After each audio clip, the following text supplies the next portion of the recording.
पूर्णमदः पूर्णमिदं पूर्णात् पूर्णमुदच्यते पूर्णस्य पूर्णमादाय पूर्णमेवावशिष्यते पूर्णमदः पूर्णमिदं पूर्णात् पूर्णमुदच्यते पूर्णस्य पूर्णमादाय पूर्णमेवावशिष्यते पूर्णमदः पूर्णमिदं पूर्णात् पूर्णमुदच्यते पूर्णस्य पूर्णमादाय पूर्णमेवावशिष्यते।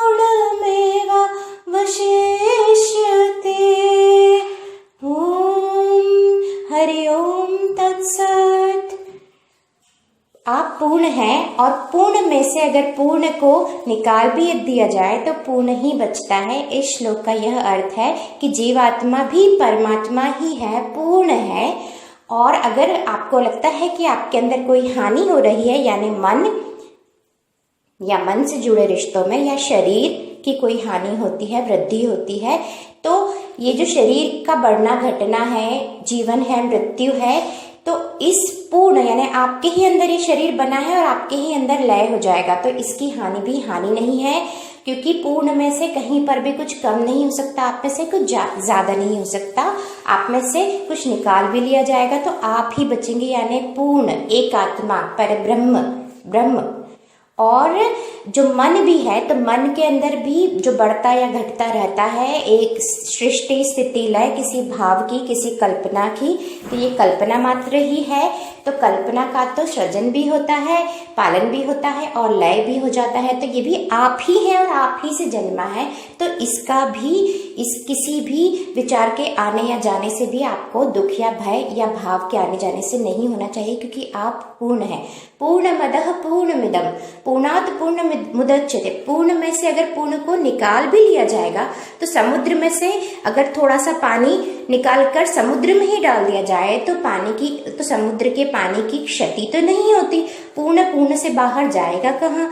पूर्ण में से कुछ न घट सकता है न बढ़ सकता है। तो आप जीवात्मा ही परमात्मा है, इस सत्य को जानिए आप भी, और अपने बच्चों को भी जब उनमें समझ आने लग जाए, थोड़े जब बड़े हो जाए, तो उन्हें हमें ऐसे ही बोलना है कि बेटा तुम पूर्ण हो, किसी भी बात से दुखी मत हो, क्योंकि तुम्हारी हानि हो ही नहीं सकती, तुम पूर्ण हो।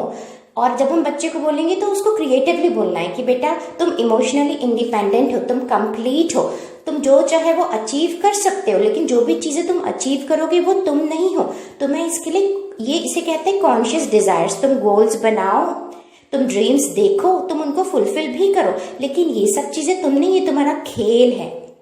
जैसे खेल में हम गोल्स बनाते हैं, गोल्स को अचीव करते हैं, और अचीव नहीं भी हो तो हमें बुरा नहीं लगता। तो उसी तरह से इस दुनिया में भी जितनी भी चीजें होती हैं वो सब एक रंगमंच है, वहां पर करना हमें सब कुछ है, सृजन भी करना है, क्योंकि ईश्वर का कार्य है सृष्टि का सृजन करना, पालन करना, और फिर संहार तो अपने आप ही हो जाता है। तो हमें ये नहीं कि हमें पता चल गया कि हम ही पूर्ण है तो हम कर्मयोग से विमुख हो जाएंगे, नहीं, हमें कर्मयोग करना है, अच्छे कार्यों का सृजन करना है, और अच्छे कार्यों के सृजन करने में भी हमें उनको प्रभु के श्री चरणों में अर्पित करते हुए उन कार्यों को करना है। हर एक हमारी सोच प्रभु से ही जन्मी है, प्रभु ही है और प्रभु में ही विलीन हो जाती है। इस भाव को रखते हुए कि सभी कुछ भगवत में ही, सभी कुछ मैं हूँ, पूर्ण हूँ, तो उस भाव के साथ हमें सृजन भी करना है, हमें गोल्स भी रखने हैं, हमें डिजायर्स भी रखनी है, हमें ड्रीम्स भी रखने, पर वो कॉन्शियस होने चाहिए, like a play.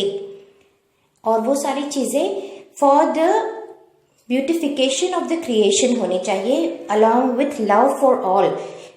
Our karma should be helpful for each and everybody around us and for the whole of the creation, not just for ourselves. अगर कहीं पर भी सेल्फिश मोटिव है तो वो ईश्वर का कार्य नहीं होता। जहाँ पर जगत के कल्याण की बात है वही ईश्वर का कार्य होता है। तो जब हम ईश्वर का कार्य करेंगे उसमें भी हमें इनएक्शन इन एक्शन करना है, उसके रिजल्ट को ईश्वर के श्री चरणों में अर्पित कर देना है, जैसा आप चाहें राजी हो जाना है ईश्वर की इच्छा में, और फिर भगवत कार्य करते रहना है। और ये ज्ञान तो हमें रखना ही है कि हम पूर्ण हैं।